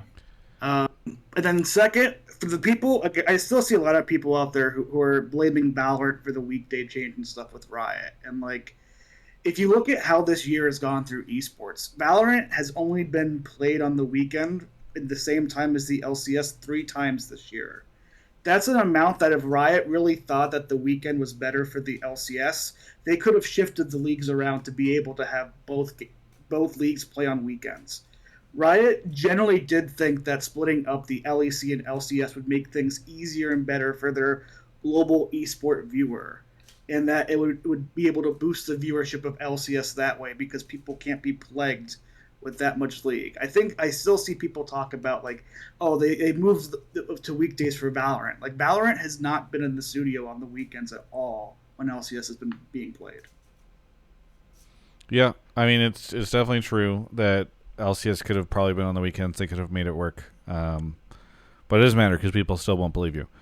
I do want to address one thing, which was Tracy from Golden Guardians in the chat said that last week the LCS was almost a full house. I mean, Tracy, I know you and I were sitting next together during the game, so it was great to watch it with you. But from my understanding, Team Liquid brought out a ton of folks from Boys and Girls Club, which I think is really cool. But also, I don't think that's necessarily indicative of general fan sentiment. The other thing is, I know that Riot also had a bunch of employees out for like a thing there as well. So I mean, that stuff is cool. By the way, I'm not shitting on it. I think it is great that teams and Riot are trying to figure out ways to get people into the audience because it does feel really bad whenever that arena is fairly empty. But I also don't want to pretend that like, oh, you know, everything's gravy. LCS seats are full just like they have been in the past. Like, it's a lot of those folks are special situations. Anyway, thank you so much, Khan, for the call. Anything you want to shout out? I think Arsh from NAMN had a really, really great, in-depth interview with Spica after FlyQuest was eliminated. I think people should go check that out. Spica's pretty open and transparent about stuff with the team. And then that's kind of it. Yeah. See you guys all at finals. Yeah. See you at finals. Thanks for the call. See you at finals. All right. We're going to take another caller here in a second. Mark is off to grab him. Let's see. I do want to shout out that we are a channel that on occasion is willing to accept your Prime sub. And this is one of those occasions. We haven't had a sub in about 30 minutes, which is fine. But it does afford me the excuse to mention that you can hover over the screen, click that purple crown, send your Prime sub in. Hello, caller. What's your name and where are you calling from? Calling from Jersey City, New Jersey. Oh, you going to go to finals? Yep. Nice. Looking forward to seeing you there. What's your name? Quick 15-minute little subway ride, so makes it easy. What is... sorry, I didn't catch your name. What's your name? Oh, JNT. JNT250. Oh, JNT. Sorry. You know, whenever on Discord, they everybody who's migrated over to the new system, it now like hides their name because streamer mode. It's very annoying. Anyway, it's the J ... Yes, yeah. Welcome to the show. What do you want to talk about on the show?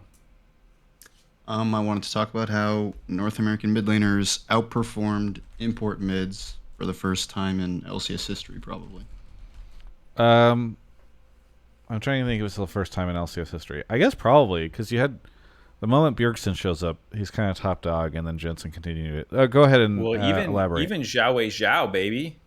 Oh, yeah, I mean, season 4, you got Zhao Wei Zhao, and then Phoenix came season 5, and then you had guys like, season 6, Froggen, Huhi, Ryu came season 7, season 8, something like that. But, I mean, it felt like, for the most part, you could always count the import mids, and they were generally always on another level when compared to North American mids. But I think this split in particular, the only import mid, at least in my opinion, that was at the level and or better than the NA mid laners was Gory. Agree. First off, I think that this should go to more of a systemic conversation. I do want to shout out Pobelter, who won a few splits. Shout out Pobelter and High and ManCloud, I guess, for the early days of holding it down. But after High had his injury with his lung, he kind of dropped off. And while he still played for a while, he was not winning all pros anymore or anything like that.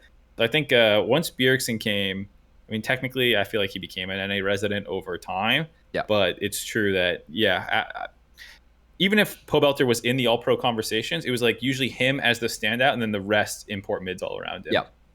When was the last time NA mids were actually given a chance? I think that's part of the reason why it's just finally now. How many mids have we imported over the years? It's probably just, out of any position, that has to be the position that, to me, just gut check, probably had the most imports over time. Were NA mids ever given a chance? A real chance? DeMonte. Somewhat golden glue. Somewhat golden glue. Though I think you could debate how much of a chance he was really given. I mean, he got a lot of chances, I guess, because he played on Dig and stuff for a little bit. But, how many times were imports brought in? I mean, even this year. Imports were... the fact that Ruby was brought in is still just, sad.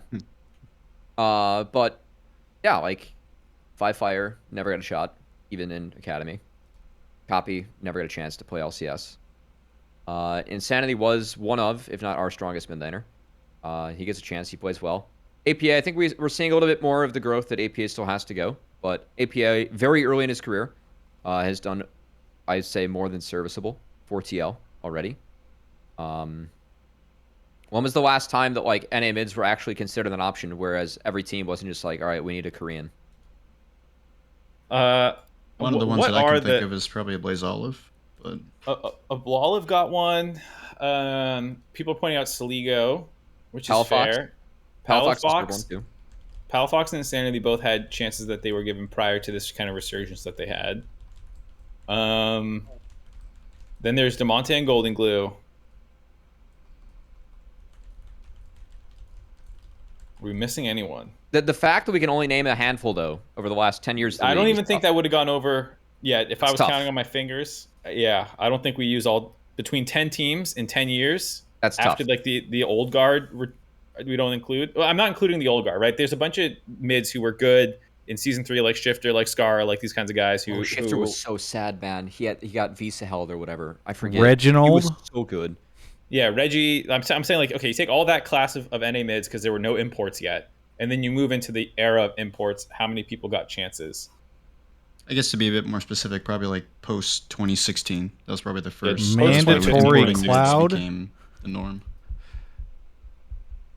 Yep, I included ManCloud. I already said that one. Prawley? We're saying Prawley was... Okay, stop naming the original guard. We're saying people after the old guard. God damn it. Just fucking... I get that there's a lot of old guard, motherfuckers. Rose King. No, old guard. Link. No, old guard. Hi? No. Ryoma. So there's a couple Osh players where I don't know what you want to classify them since their region kind of got boomed. Harry, I know he's not NA talent, but I'm calling it NA talent because technically we're their region. Same with Fudge. I think at the end of the day, yeah, it's not quite NA talent, but the line's blurred enough that just throw him in there. People are just naming junglers now. RJS did start. I'm literally just going through the wiki, but he's on there. Yeah, he started a couple games, I think. As a whole, though, they're considering this is our region. It feels like what? Let's just say 20% of mids that we've seen in the last 10 years come from the region in a sense, or they get rotated out so quickly. And I'm not saying that I don't say this really to there were good and bad imports. Let's put it that way. But I feel like a lot of teams were just kind of allergic to being all right, we're gonna give someone that's on the NA ladder a shot. It was just always kind of generally accepted that all right, this person's not gonna be good enough compared to Koreans, and they just ended up taking Koreans out of their environment and assuming that they'd just be fine here, and that wasn't the case a lot of the time. Yeah, I think there was a period of time where the imports were outperforming the NA mids, but I also think they probably often had more support staff, just generally speaking, or like, you know, tools to help and better teammates and stuff like that. But yeah, it does feel like there's a lot of people who just never got a fair shot. And it was so bad for a period of time that like a lot of people ended up swapping from mid to support to just get on teams. I mean, Insanity said he was going to do that this split if he didn't get, like, when I interviewed him, he said he was going to do that if he didn't get this job on TSM. He was planning on role swapping or considering it. Like it's still still it's a thing. I know that when I was going to, sorry, you go ahead. Yeah, when 100 Thieves got a Busio, they had Busio ranked in top 5 as both mid and support. Busio had an account in Challenger at each role, and then also had, I think, a GM jungle account too. But Busio was, like, he decided to go to support because he just had a much better chance of going pro, and I think his hands are really, really good. And yeah, Special had to do it. Yeah. People are pointing out as well, like, it's not just Korea mids. A lot of EU mids just get ripped and thrown in there, like the Blues and Takois. I think Takoi was fine, don't get me wrong, but like there's just a lot of players from EU who came over because they couldn't find a team, or like, you know, we just assumed that they were better or something. They do something called the boomerang. The Travis Gafford boomerang. There were a lot of EU mids, and there was a period of time, you know, where people were like, "Oh, well, the EU mid's actually a better import than the Korean mid because the EU mid can speak better English." You know, it's like that was like the level of how conversations were going around that time in 2018, 2019, and stuff like that. Yeah. Okay. So back to the point, or the caller's point of, hey, we actually had a split where this happened. Yeah, but I also think part of the reason why we had a split where this happened was because teams are no longer in a financial position where their answer to everything is just throw money at a different continent.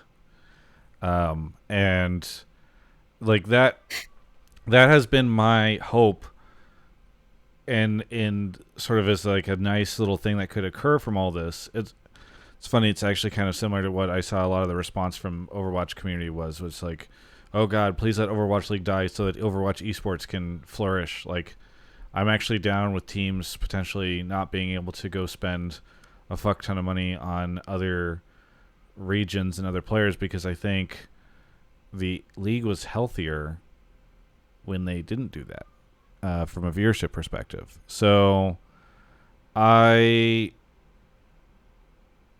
don't know. I mean, we'll see what ends up happening, but I hope.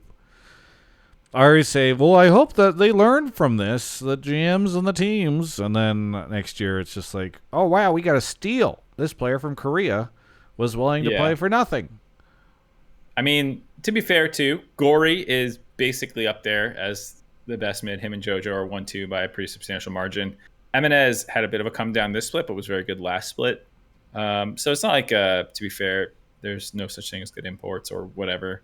But it's also fair that like Vikla, Balulu, Quid, Ruby, you know, it's quite a few people who the NA mids are outperforming right now, which is cool. I mean, for my money, 4 out of the best 5 mids this split were the NA ones, and you had 5 imports or below them. So I think in other splits past, you've definitely had, like, you know, kind of said the other names like Pobelter and stuff like that. You'd have a 1 or 2 NA mids that'd be in the top 5, but this, I think, is the first split where the majority of the NA mids are in that top 5. It's not just mids. Like, I was looking at my votes last night, and of the 15 all pros, 8 were import players, 7 were domestic, and I think that beats the like import to domestic ratio of the league. I haven't checked it recently, but I'm pretty sure that like, holy fuck, imagine if more players go to Worlds from NA than non-NA players. Could last year, what did we send? 3 out of 15 were NA players? Yeah, 3. Holy fuck. I mean, Cloud, I'd have to look at all the rosters or whatever, but I mean, Cloud9 is just Blaber. And like, again, I count Fudge kind of. He did go to Worlds once on Osh beforehand, but like, yeah, I mean, even if you send, if we just send Cloud9 and Golden Guardians and then don't get our 4th team in, then like already we have Well, you're missing a team. Who'd your third be? Yeah, but I just mean like it's really hard for a third team to like outmeasure that, right? Because like you only have Blaber, you only have Licorice and Stixay, depending on how you count Huhi. Like, I personally, I know that Hui's flag is Korean, but I count Hui as a NA player, man. Like he's only really competed here, and I like to credit the people that like have put a lot of time into this league. Yeah, it's yeah. fucked that people just go by the flag because Yeah, like Huhi yeah. is like he played Infusion. I in said 2016, depending on guys, how you or count Huhi, 2014. I'm not saying that's, but I just I think of it only in terms of for the context of this conversation of how of the investment that people had to make in order to get him in, which was I believe getting a green card and all that stuff. So we should make the Hotline League honorary NA players list. I feel like you end up a little too close to some sort of strange xenophobe. Like you have to be careful at all these conversations because people will jump at the opportunity They to really suggest that you are misconstrue what being... you're saying. It's like, but I think honestly, if we're saying they're honorary NA, but they're not from NA, it's less xenophobic because we're like, yeah, fuck yeah, who he's NA. I don't give a shit. Ayla, you're NA.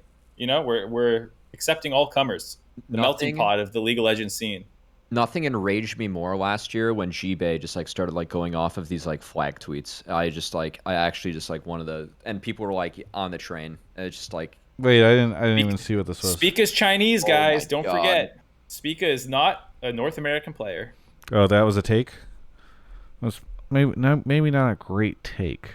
He turned into full NA hater.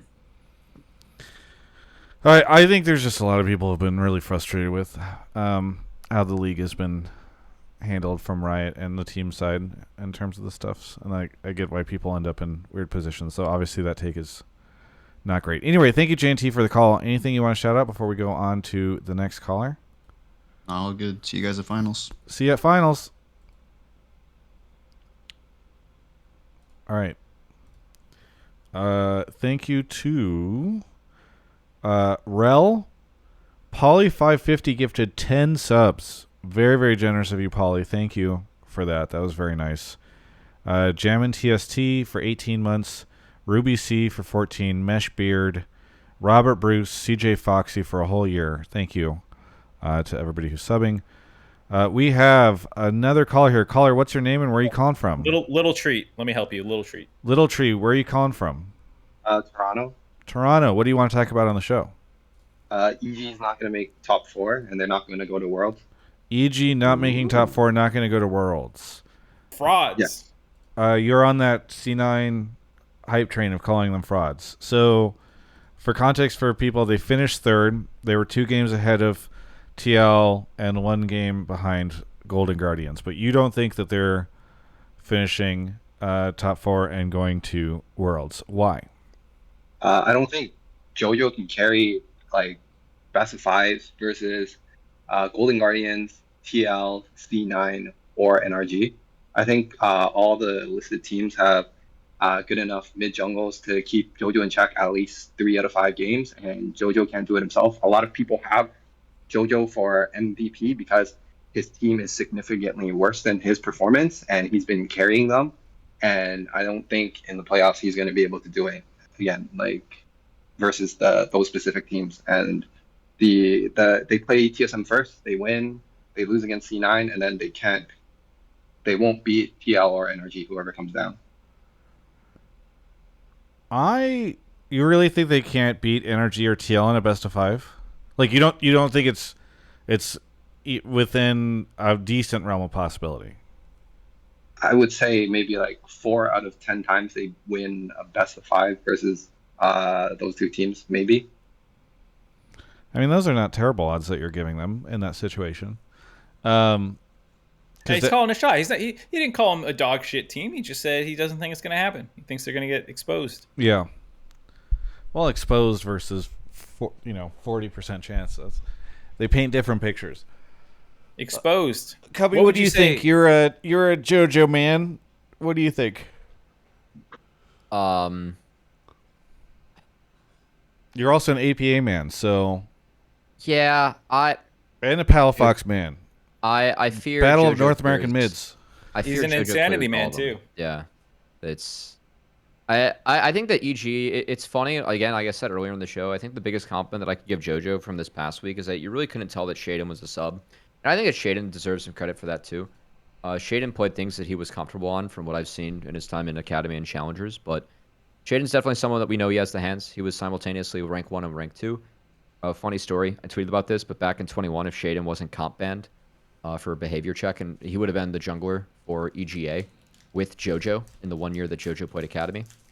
And they would have each been 16. So I think they're the same age, which would have been pretty crazy. Ended up being contracts, which actually worked out really well for JoJo and EGA. His contracts is obviously resurged, but that's kind of a fun story if we do get an NRG versus EG game. Could be a fun one.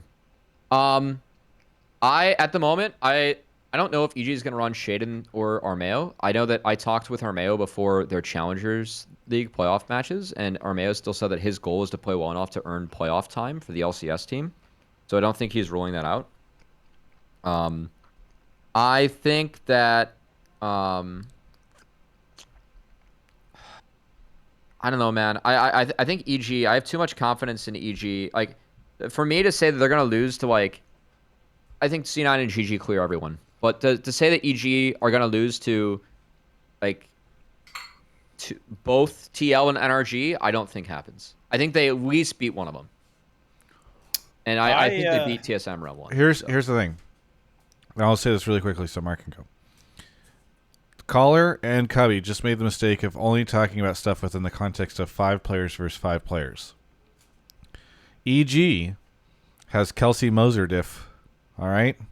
And that, I think, is what's going to do it for them. Mark, go ahead. I wouldn't be shocked. I think the caller's giving it maybe lower odds than I would, but, God.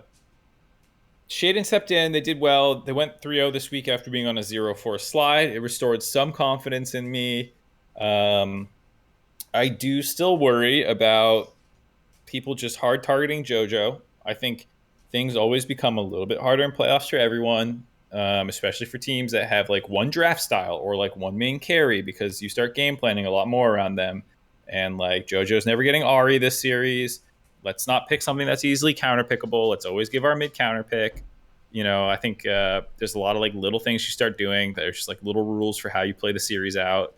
Whatever it is. And it just comes harder.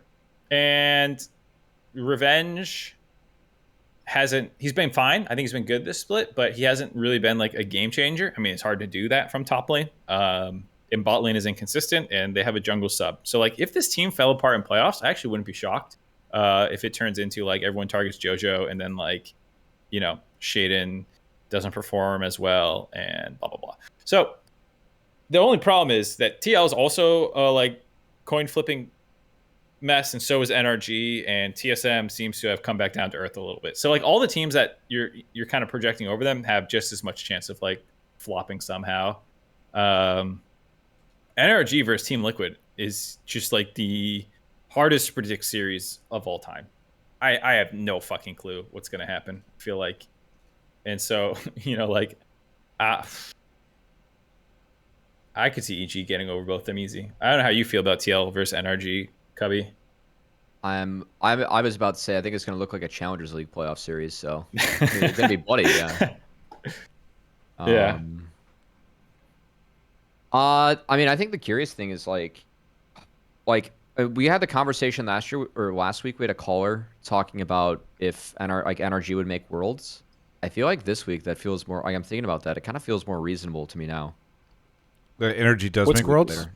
NRG. What's crazy is they beat C9 last week to end the season, the first game of the final week, and then they lose to fucking NRG. Or to 100 Thieves, excuse me, who is looks dead in the water. And they lose because they draft an all scaling composition and just max disrespect 100 Thieves. And they're 100 Thieves doesn't have a pulse in the early game. We can do literally nothing and win this game. And then lo and behold, Closer has a good game. And they're oh, fuck, what happened to us? And it was the most disrespectful draft I've seen. And then they fucking lose to Golden Guardians, who's a good team, fair enough. Or they lose to Immortals after that. And you're what is happening with this goddamn team? But that's the thing, right? Don't they only to start the week? They only beat top teams, and that is why they won't go to Worlds. because they're going to make it to that 4th spot, and then they're going to face Europe, and because they only beat good teams, they're going to lose. And then we'll But you only think send 3 Energy's teams. still getting 4th instead of EG? I'm saying NRG, yeah, sure. I'm just saying in this scenario, NRG gets 4th, goes to the tiebreaker, can't beat a bad team, and thus loses to Europe. Do you see what I do? So I'm trying to. Yeah, but who's going 3rd then? EG or TL? TL. Oh, I don't know. I don't think NRG is going to Worlds. I think it's going to be Cloud9, Golden Guardians, EG, and TL. I feel the most confident out of EG. Like I think if your mid laners you're going up against are Insanity, APA, and Palafox, and I have JoJo, I feel pretty good about that universe. Because I think that everyone universally is like GG and C9 are going to be the top 2 seeds in some order, right? Yeah, I don't know if any of the other teams have the tools to shut JoJo down. Maybe NRG has the best chance of shutting. They do. That's why I think the NRG going to Worlds thing is interesting, actually. Because I really respect contracts. I know that he has bad games, but I actually really respect contracts. I feel like he aligns in the river camp of when he takes risks or breaks the script of a game. Usually, it's smart. Sometimes it's not. But I will like actually take contracts in a lot of those situations. It just kind of depends on like, I think Palafox was really good 2nd round robin, and if that continues, and I think the mid meta is kind of awkward right now, and I actually think that kind of benefits Palafox because he's always had for me a little bit of a larger pool. I think that could be something that could be really good for NRG. Very good. Well, hey, thanks so much, caller, for the call. Anything you want to shout out, Littletree? Thank you guys again. I love listening to the show. You guys always have great conversations. Thank you again. Yeah, thank you for calling in. We love having you on the show, so thanks so much for calling in. All right, take care, guys. Yeah. All right, on to our last caller. Thank you to Kensk for the 10 months. Really appreciate it. By the way, quick ad break to tell you that the show is sponsored by my YouTube channel, where you can go become a member for $2.99. Just click the join button underneath any video, and $2.99 a month gets you access to all the interviews as soon as they drop on the as soon as I'm uploaded them after the games or the day after or whatever. They don't get I have to slowly drop them out because of the YouTube algorithm. Otherwise, you'll never see any of them. So it's a great way to go see videos early and right after the games and all that stuff. So please go check that out. Okay, our caller is here. Caller, what's your name and where are you calling from? Hi, I'm CptTurtleman. I'm calling from Muskegon, Michigan. CptTurtleman from... I gotta not look at the stream. It messes me up. That's fine. What's your take tonight? So my take is that the Cloud9 core of Blabberfish 2, Fudge, and Lord Zven are already one of the most accomplished trios in LCS history, and they're just going to continue their reign of terror for years. And I'm curious to see what you guys think of that. Yeah, so who are our other trios? There's the Golden Guardians 100 Thieves trio. There's Solid. The Team Liquid trio. There's the TSM. On all that shit. There's the TSM one. With Hanser and Peter. I don't know if that's a trio or... So I mean, Peter subbed out in the middle, but... Yeah. Yeah, go for it. So, these three have been together for 3 years now. They've won 3 tournaments of 21 spring, 22 summer, and 23 spring. And then if you forget about Fudge for a second, Zven and Blaber also won 20 spring. So that's 4 for those guys. And so I start with Blaber, we know. It's the GOAT. And he's with Cloud9 through till 2026. He's not going anywhere. I think any Cloud9 fan will tell you that. Fudge has maintained top 2 performances for other than his first split. I know he's a little bit rough this split, but he's showed that he can really stay at the top of the league. And then also Zven has demonstrated that he's a grind lord and he's willing to do literally whatever it takes to help his team win. Obviously, switching to support is a good example of that. That's pretty much what I got. I think the only one that can hold a candle would be the double lift Smithy Pobelter from CLG to TL.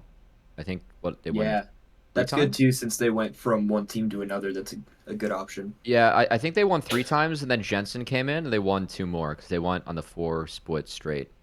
You can include Impact, Double Lift, and Core or something there too. Yeah. That'd be 4 in a row. I mean, technically they brought Ole in actually, so maybe it's Smithy, Double Lift, and Impact. They were 4 in a row. Yeah. That's the run to beat. Like that is the standard, but So wait, this Core's won 3, right? Already? Well, they're about to get their 4th. So if they get their 4th, then they tie. I think the best. That's probably has any core, not core, has any trio done 5? No. I never think I about don't things think this way, so. but yeah. It's hard to try and balance all the potential lineups in your head, but Right. yeah, I don't think they did. I mean, you could even throw in Fudge in there because when technically it's a 4-man. Like they've only swapped out mid and AD here, you know. Well, isn't that what the caller said? Fudge, Sven, and Blaber. Oh, okay, my bad. Wait, what about Bjerg double lift bio? They won 3. Did they only win 3? So we were looking at this today actually in the story meeting. There's only 2 3-peats ever, and it's TSM 2016 and 2017, and then Team Liquid 2018, 2019. But didn't TSM go to what in 2020 summer? Wasn't that double lift Biofrost and Bjergsen again? It was. Yeah, so that's what I'm saying. There's only been 3 3-peats. Okay. Or 2 3-peats, excuse me. You can like stitch together other lineups and like who you consider core in those 3-peats, but they only happened those times. And then Bjerg double lift won again technically in 2020 summer. Yeah, 2020 summer, I'm pretty sure. Yeah, so they if you count them, if you're fine breaking up the cores, they might have the most titles together, I'm pretty sure, of any grouping of players. I'm trying to think, but either way, the point being that this C9 grouping is challenging. That is pretty cool. I think also Zven, I heard this in our meeting today. If I'm not mistaken, he is tied currently for the second most domestic championships of all time in the West. Oh, wow. Only Perks has 1 more, and he's tied with a couple other people. If you include his LEC and LCS titles. He won a couple in Europe, won a handful here now in NA. And he's done it in multiple roles. So Sven is, I think if you made a best players all time in the West, he would be in that top 10 list somewhere pretty high up. Yeah. I'm going to give them second right now to that TL core, which is very impressive considering that they won TL won 4 splits in a row.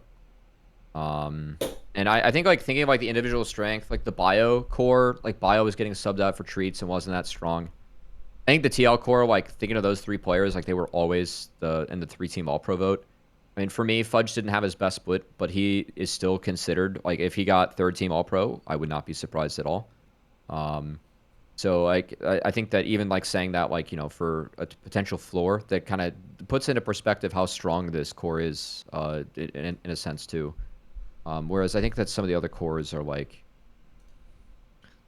So you think the I think core the TL core was stronger, but this is probably second strongest. You think the core is the strongest core? Yes. Well, no, core wasn't a part of that core. Yeah, no, it would have been like team. Smithy, Impact, Yeah. Okay. Yeah. I mean, it's cool that Double Lift is in 2 of the cores. He's in the TSM one. I would put this C9 one maybe currently 3rd behind the TSM one and then the Team Liquid one. Or Team Liquid one number 1, then the TSM one, then the C9 one. But if the C9 one wins again, they probably overtake the TSM one. I feel like the TSM one, though, had more competition besides the summer of Season 6. The summer of Season 6, they were crushing. But, like, Double Lift came back from the break, and it was like that... well, there was the big... Like, the spring was close, from what I remember. And then yeah, I mean, they technically won with really Turtle. Good. Yeah. The reason I like the TSM one so much is because they just go back and do it again randomly for one more split in 2020. They're just like, fuck it, let's just do it one more time. I mean, that was Bjergsen just dragging corpses across the finish line, I will say. That was one of the most ridiculous tournaments I've seen from like he's an just like, individual player. fuck it, slam me zillion, NA can't punish this Akali shit. banned every game from me because I'm too good at it, and then fuck it, play Zillion because I'm also too good at that, and no one else can lane against me. True. All right. I appreciate the discussion. Is it TurtleMan? Or Captain Turtleman, you know. Captain I have a Turtleman? rank. I'm sorry for not including your title. Captain Turtleman, thank you so much for the call. Really appreciate it. I thought the discussion was really fun. I like the way that you framed it that way, and it's Thank you. something that I think... Oh! Sneaky Jensen... They didn't win they didn't win enough titles. They made Worlds a bunch. Yeah, and they're had a lot of good perpetually runs. second. That was the hard time. We don't talk about that. Longevity, Sneaky though. Jensen Impact would be longevity wise a pretty banger lineup. That's in the win top anything. 5. Like that's in top 5 for like 3-player cores. Yeah. For sure. Yeah. Thanks They so barely much. won anything. Yeah, but they always did the best. For people who don't know, the C9 lineup was the only team making it out of Worlds. They carried NA internationally for like 3 That's straight true. years. They They saved us from being a strategically- joke. They strategically got 3rd seed, where you have the best chances from NA, because you have the best chances of getting the dominant LPL or LCK team and having them 6-0, so you can sneak in at 2nd. Strategic. Anyway, thank you so much, Strategy. Captain, for the call. Anything you want to shout out? Yeah, definitely. So obligatory, you guys and Alienware, amazing, appreciate it. Then Travis, special shout out to you. A while ago, I tweeted at you asking for fantasy book recommendations, and you told me to read Stormlight Archive. And since then, I've read everything besides the special projects of Brandon Sanderson. I have 2 tattoos. One is the Bridge 4 logo on my arm, and the other one is the Kaladin chapter header on my back. I actually showed you that in Chicago. You said you were going to tweet about it, and you didn't. But that's fine. My bad. Maybe I lost the. But I just wanted picture or something. to thank you because Brandon Sanderson has become a pretty big part of my life, and that's because of you. So thanks. Yeah, thank you. I'm glad that you ended up really getting into that fandom. That's fantastic. That's really cool to hear. Anyway, thank you so much for the call, and yeah, hopefully Stormlight 5 is a banger next year. Dude, Catch it you will next be, time. I'm sure. Thank you. Goodbye. That's always a cool thing to hear. Very cool thing to hear. All right, that is the show. Everybody stick around because I need your help for something for 2 minutes after the show. But for now, Mark, what do you want to shout out? What do you want to plug? Shout out Larian. Can't wait for Baldur's Gate 3. Apparently they sold anywhere between 500,000 and 1 million extra units because they let a wild shape druid bearfuck scene onto their panel from hell. Just shows that people they get it. They know what they're doing. That's what the LCS needs. That's what would get the viewership back up. Cubby, what do you got for us? Shout out Challengers League playoffs, and best of luck to the LCS broadcast. Actually, shout out to the LCS broadcast on finishing 6 super weeks where they had 1-day turnarounds from the story meetings to day 1 of the broadcast. I don't know how you guys pulled that off. That's actually from someone that, we go Tuesday meeting to a Saturday turnaround. I have no idea how you guys went one Monday meeting to a Wednesday turnaround. So everyone on the LCS team, big shout outs to you. That's actually crazy. A lot of people won't get that from working, behind the scenes, but I actually have no idea how you guys pulled it off. So hope you guys enjoyed the couple days before playoffs, and best of luck for playoffs. So, yeah. Definitely a bigger shout out to the staff too, because Yes. talent I would say of all the people has it pretty easy. Yes, no, everyone on the staff. Yeah, that's the real one. The producers, oh my god, it's Graphics people, actually wild. Like having 1-day turnarounds and then having to prep another show day on after a show day 2 times. That is for 6 weeks in a row. That is ballistic. So yeah, that's huge. All right. Well, wait, Cubby, you stream often. Where do you stream? Oh yeah, I'm on twitch.tv/CubbyXX. I'll be live there later to go over the games that were played in Challengers League today. Shout out to Disguised and Fear, who each moved on and are 1 best of 5 away from coming out to LA, hopefully. Make sure to follow Cubby on X at CubbyXX as well. Oh God. That's tweet. close to dangerous territory there. If XXX Cubby. I'm going to try to talk to Mark in the next couple of weeks about doing a Patreon. So if you have ideas for what you'd like to see from a Patreon, it's not going to be an OnlyFans or a Fansly. Bro, it has to be. We'll get so much more support. Maybe. I don't know if they have a great way, like, unless we're distributing JPEGs, I don't know if they have the best way to handle that content. I don't know if you know this, but like, there's a lot of porn that's videos. I think they can handle videos on these sites. I wouldn't know, but I assume they sell videos. That's Hotline League. We'll see you next week.